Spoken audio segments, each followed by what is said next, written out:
Good gamers, it's your boy Rough Diamond here. Welcome back to another video. The hype train for the next Battlefield has finally left the station.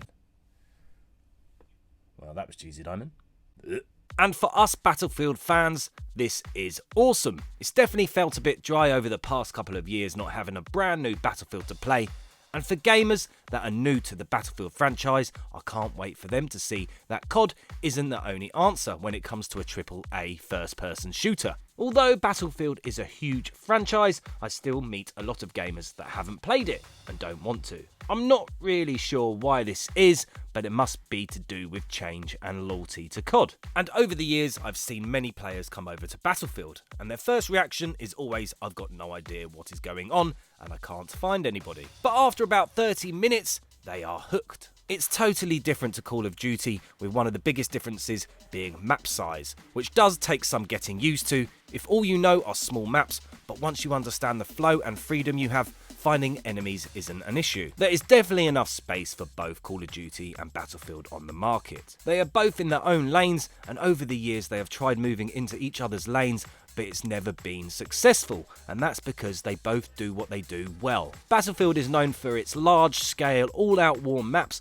with a variety of vehicles and destruction, whereas Call of Duty is known for its smaller, more fast-paced, close-quarter, team-based combat, but it is slightly more arcadey than Battlefield. And with Call of Duty players now being used to larger maps and lobbies, the transition from Call of Duty to Battlefield may not be as steep. Battlefield's last release was Battlefield 5, and for many reasons, it wasn't liked by the community as much as previous releases. It felt rushed, wasn't finished on release, and wasn't much different from Battlefield 1, which was released 2 years prior. The rumours are the Battlefield we are getting this year was the one we were supposed to get back in 2018, but they moved the release of Battlefield 5 forward and pushed back Battlefield 6 to spend more time on it. This explains why Battlefield 5 felt rushed and wasn't finished on release, but it's good news for Battlefield 6. They need to make sure it is a success, and if the rumours are true, they've had a lot of time to make sure the game is ready. You can just imagine the potential this game has.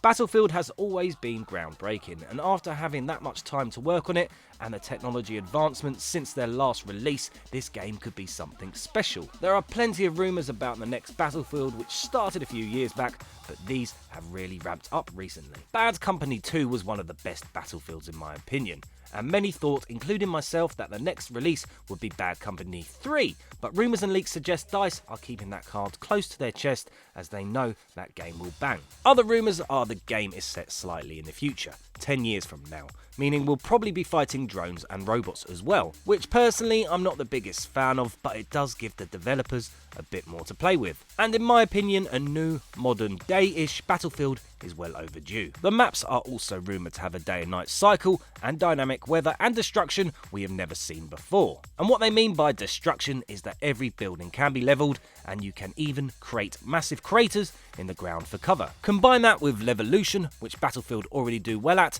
and with modern day technology, the next Battlefield could be spectacular. Also, 128 player lobbies are also speculated, but I expect bigger, as Battlefield have had these size lobbies for years, and I'm sure they can accomplish more. The campaign is also rumoured to be revolutionary, where you can fight on either side, USA or Russia, which can also be played co-op and cross-platform. There are more rumours out there, but I've only talked about the ones that I thought were worth mentioning. But remember, rumours and leaks are just that and need to be taken with a grain of salt. Right, now for the next part of this video. I've done this before, but I wanted to revisit it, as it's been a while and the next Battlefield is hot topic right now, so this is my updated version of things that I want to see in the next Battlefield. 10. A variety of weapons and attachments that are all interchangeable to help replayability. Battlefield is known for its vast selection of weapons, attachments and equipment, which can all be used in a variety of different ways. Attaching an infrared scope on your favourite sniper and then putting an ACOG on instead to mix things up gives the game a lot of replayability. In past Battlefield titles, I would often use a weapon for weeks on end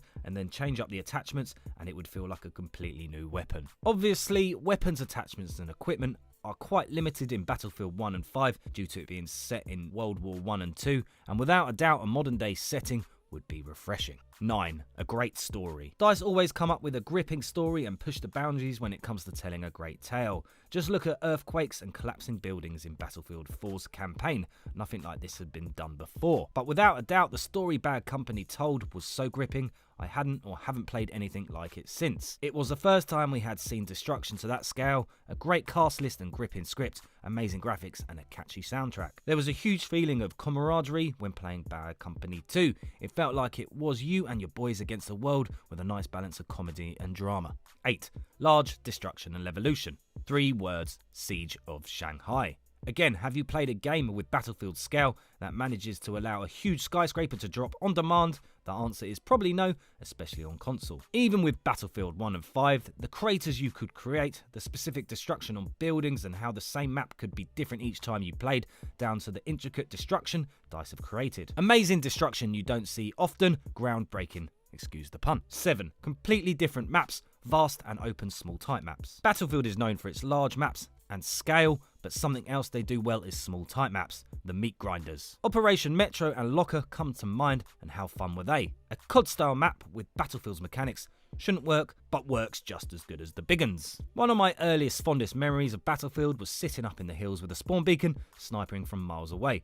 Probably only getting 1 kill a game, but it's a change of pace, and if you're not in the mood for fast-paced gameplay, Battlefield can be played in so many different ways that cater for so many different play styles. Every map is different, plays different to others, and you can't say that about COD. Although the maps on COD may look different, they usually play exactly the same. 3 lines of sight. Even with the latest release, many maps feel like sections have been copied and pasted. Activision know what works and they are sticking to what they know, but Battlefield aren't afraid of pushing the boundaries. 6. A complete game on release. A huge issue with games recently is an empty game on release to ensure a steady flow of constant content dropping regularly, holding things back. This is down to studios dropping DLC season model and adopting the in-game purchases as they felt their player base was split, as not everyone can fork out the extra cash.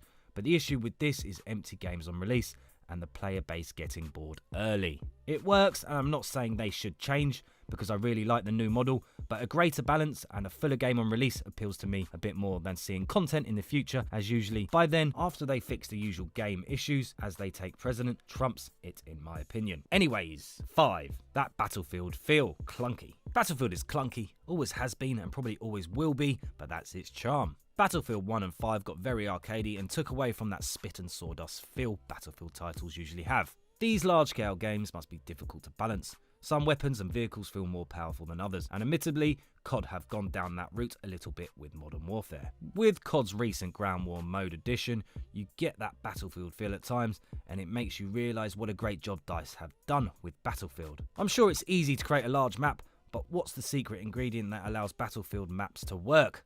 I'm not sure, and I don't think Activision do either. 4. Secrets and Easter eggs. DICE have always hidden little secrets and Easter eggs on their maps, but with their last 2 releases, these Easter eggs played more of a part. With it being a whale randomly spawning and swimming across a map, a little statue hidden on top of a rock, or a shark jumping out of the water, it just adds to the experience. I would love DICE to take this even further, make more of a feature out of secrets and Easter eggs. It gives the player base something else to do other than just kill people, and a sense of progression and talking points between friends. 3. Vehicles. Ground, sea or air vehicles in Battlefield are its bread and butter, and no other game does it like Battlefield. Admittedly, they can feel slightly unbalanced at times, but they do give the game a lot of replayability. Tanks, planes, boats and even large behemoths all controlled by players whilst gameplay combat is still taking place. They really don't need to change much, as there has always been a nice collection of skins, maybe more customization, but that's about it. 2.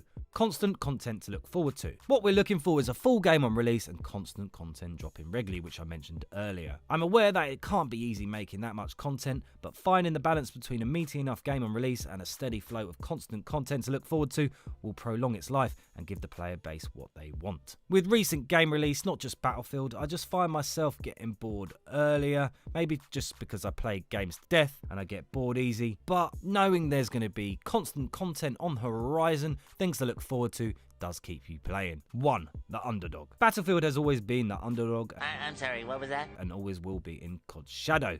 It's not as smooth as COD, it's a bit clunky, glitchy in places, but that's not surprising with the scale of things. Things definitely tightened up with Battlefield 1 and 5, and the community started to sound a lot like Call of Duty's, moaning about small details. but that's what comes with a bigger player base and drawing more casual players. I do prefer the old days, a smaller, more loyal player base, the bad company to Battlefield 3 and 4 days, but we can't ignore how much more successful the franchise is these days, but remembering where their roots are and what made Battlefield is important and is the foundation to what could be a great game. And before I go, I want to mention a few other things I would like to see that I couldn't fit in the list. I would love to see a free-to-play Battle Royale mode for the next Battlefield. They definitely have the resources to create a Battle Royale mode that could take on the likes of Warzone, but they would have to do it right. I was a big fan of Firestorm, which was their first shot at a Battle Royale mode. But the reason it didn't reach many players was because you had to buy the full game to play it. If DICE made a modern day free-to-play Battle Royale mode, Call of Duty will definitely have to up their game when it comes to Warzone or their next Battle Royale mode. Past Battlefields have had great custom servers, but I would love them to take it to the next level. Imagine if you and your mates could create your own games with your own rules. This would really increase replayability. So when will we be seeing the next Battlefield? In a recent blog post, EA have revealed that the official Battlefield 6 reveal will be taking place soon. Said to be a jaw-dropping experience, the game has reached its daily playtesting stage of development. So I reckon we'll be seeing the teaser any day now, and going on past releases, we'll be seeing the full game somewhere between the end of October and the beginning of December, and it's also rumoured to be launched on Game Pass. I know that seems ages away, but knowing DICE and EA, they usually do quite a few alpha and beta tests, so us keen Battlefield players might be able to get our hands on it early. Just keep an eye on their website and Twitter feed for more details. I can't wait for the next Battlefield. I've been waiting years for this, and it's great to see people finally talking about it. Right, like if you like, comment and sub so I can feel the love and we can crack the algorithm together. I've been your boy Rough Diamond. Laters.